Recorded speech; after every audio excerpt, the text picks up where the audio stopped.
There are some stories that chill the soul, not because of monsters lurking in the shadows, but because of the very real dangers that nature hides beneath the surface of our world. Caves have always held a certain allure. They invite exploration, promising mystery and discovery. Yet inside they conceal dangers that few can predict until it is far too late. Today the focus falls on two real-life tragedies. The first, from the 1970s in the Yorkshire Dales of England, involves 6 young friends who thought they were prepared for another day of underground adventure. What they could never have anticipated was that the cave they entered had already signed their death sentence. The second story, set in Hawaii, introduces another group of men who underestimated the unpredictable nature of lava tubes. Their decisions led not only to their own peril, but also to a shocking twist that put their rescuer in mortal danger. Both stories show that sometimes the most terrifying threats are invisible, silent, and completely unavoidable. The Yorkshire Dales tragedy. The date was May 2nd,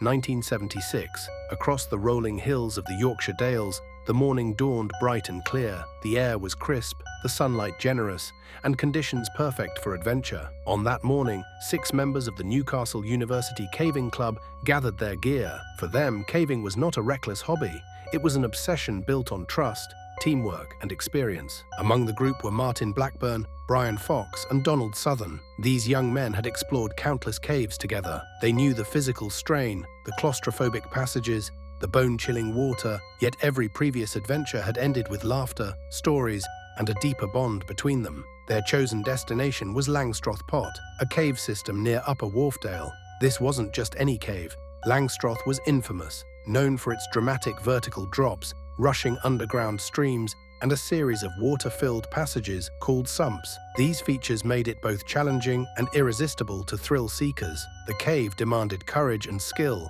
and that is exactly what the 6 believed they possessed. At the time, in the mid-1970s, cave diving was still a developing sport. Specialized scuba gear was expensive and rare. Instead, divers often relied on free diving through sumps, holding their breath, pulling themselves through underwater tunnels, and surfacing in chambers where they could breathe again. It was risky, but for these explorers, it was a standard technique. The group entered Langstroth Pot in high spirits. The water was cold, the limestone walls slick and unforgiving, but none of it was unusual. They had done this many times before. The cave's narrow tunnels forced them to crawl, squeeze, and climb with precision. Ropes were used for the vertical descents, and equipment checks were frequent. Hours passed as they progressed deeper, each chamber more challenging than the last. Eventually, they reached the sump, the feature that would change everything. On the surface, the sump didn't look any different from the dozens they had encountered before. The water flowed smoothly into a submerged passage, and beyond it, there was the faint shimmer of an air pocket. To them, it looked like safety. The plan was simple.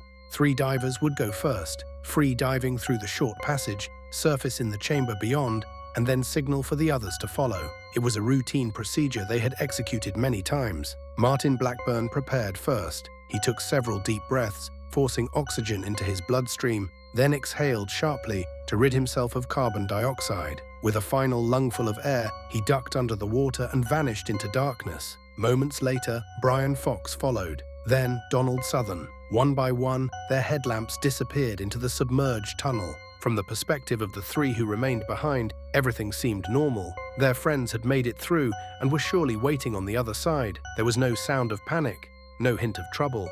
But what they couldn't know was that Martin, Brian, and Donald had surfaced into something far more sinister than an air pocket. The waiting divers kept their lamps trained on the water, watching for the glimmer of movement that never came. At first, the silence felt routine. Dives often took time, but as minutes stretched on, that silence grew heavier, pressing down like the weight of the cave itself. The dripping water, the distant rush of the underground stream, and the occasional crack of settling stone became the only sounds in the chamber. Their own breathing, muffled and shallow through the echoing tunnels, only amplified the growing unease. They exchanged nervous glances, each man silently wondering if he should voice the thought forming in his mind. Still, they held on to hope, convincing themselves that their friends were simply taking a moment to rest in the chamber beyond. Yet with every passing heartbeat, that hope weakened. The darkness before them no longer looked like a passage to adventure. It looked like a barrier hiding a truth too terrible to face. The chamber they had entered contained what cavers grimly call bad air. Instead of life-sustaining oxygen, the pocket was filled with invisible, odorless carbon dioxide. It looked like safety, but every breath was poison. The effects were subtle at first. A wave of dizziness, a fog of confusion,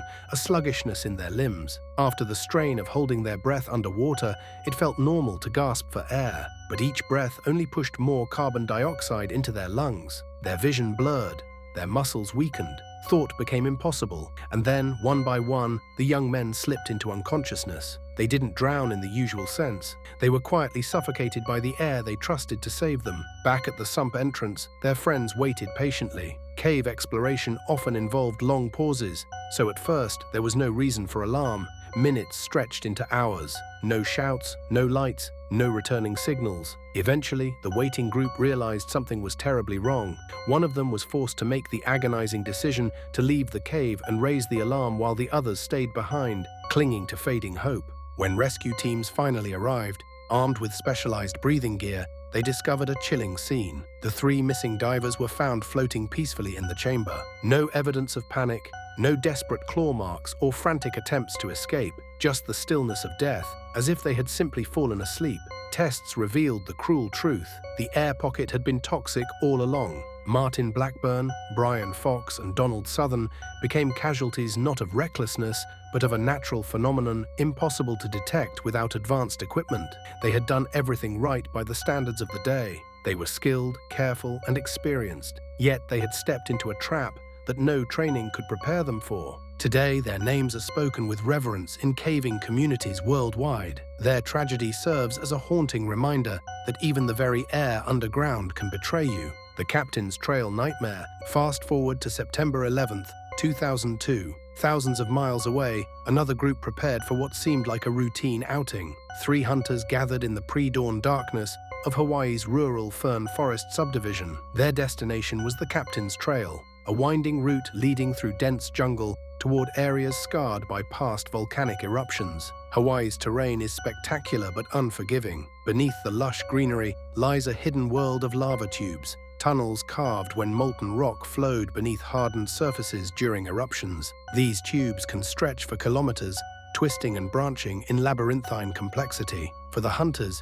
curiosity soon got the better of them. Somewhere along their route, they wandered off the established trail and discovered what appeared to be a cave entrance. The opening was inviting, large enough to explore safely. Without hesitation, they ventured inside. What they didn't realize was that they had stepped into one of Hawaii's most complex lava tube systems. Navigation became increasingly difficult. The tunnels twisted endlessly, each passage resembling the last. Hours passed, and the thrill of discovery turned to creeping dread. Attempts to retrace their steps only deepened their disorientation. The deeper they pushed, the more the air seemed to change. Their headlamps cut through the darkness, but every beam revealed only more of the same smooth black walls curving away into shadow. The sound of dripping water echoed unnervingly, making it impossible to judge distance or direction. Every corner looked familiar, and soon they couldn't tell whether they were moving forward or circling back into danger. The ground beneath their boots grew slick with condensation,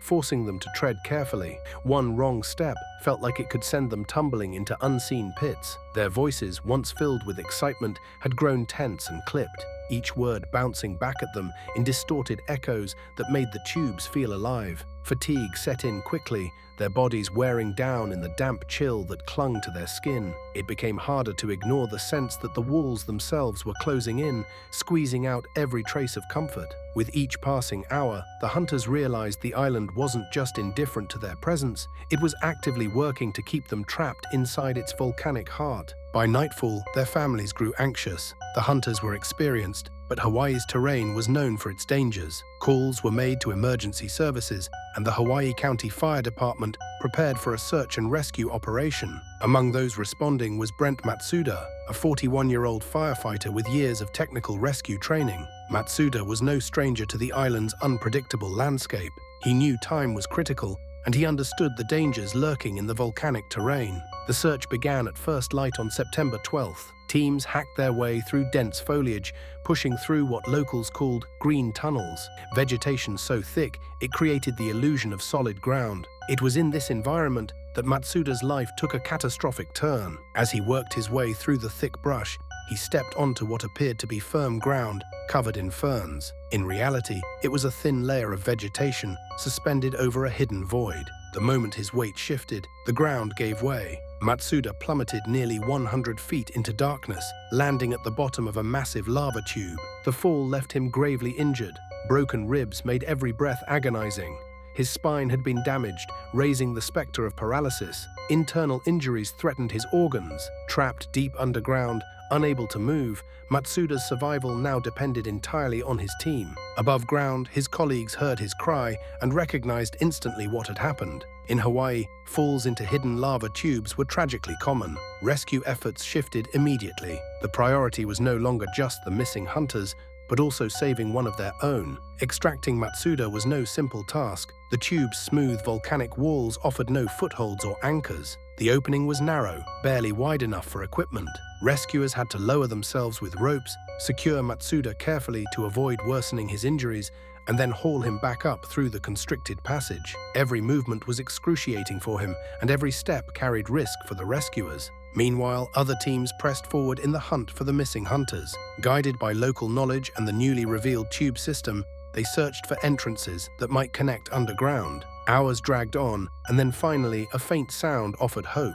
A rescuer heard voices echoing through the tunnels. Following the sound, they discovered the three hunters huddled together. Their lights had failed, and they were suffering from hypothermia, but they were alive. After nearly 24 hours trapped underground, they were led back to the surface, cold, exhausted, but safe. Matsuda, on the other hand, was airlifted to a hospital in critical condition. His injuries were extensive, but with medical care, he eventually recovered fully. His survival was nothing short of remarkable. The captain's trail incident revealed more than just the danger of lava tubes. It highlighted the fragile line rescuers walk every day, risking their own lives to save others. The hunters survived their ordeal, but Matsuda's fall showed that even the most experienced can be claimed by the island's hidden dangers. Both of these stories, the Yorkshire cave divers and the captain's trail hunters, share a common theme. Ordinary men stepped into environments that seemed manageable, only to be confronted by dangers no one could have foreseen. For Martin Blackburn, Brian Fox, and Donald Southern,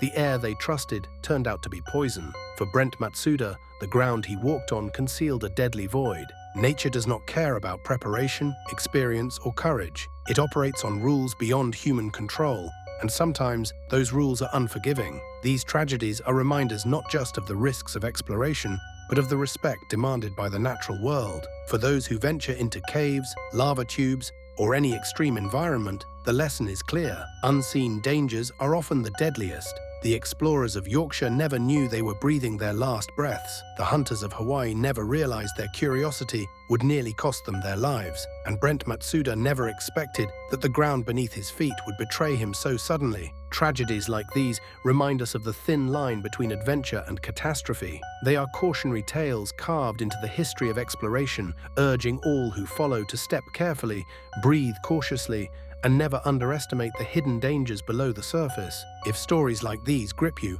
there are many more waiting to be told. Tales of survival, tragedy, and the raw power of nature. Stay connected, subscribe for more explorations into the darkest corners of the world, and never forget the lessons written by those who paid the ultimate price.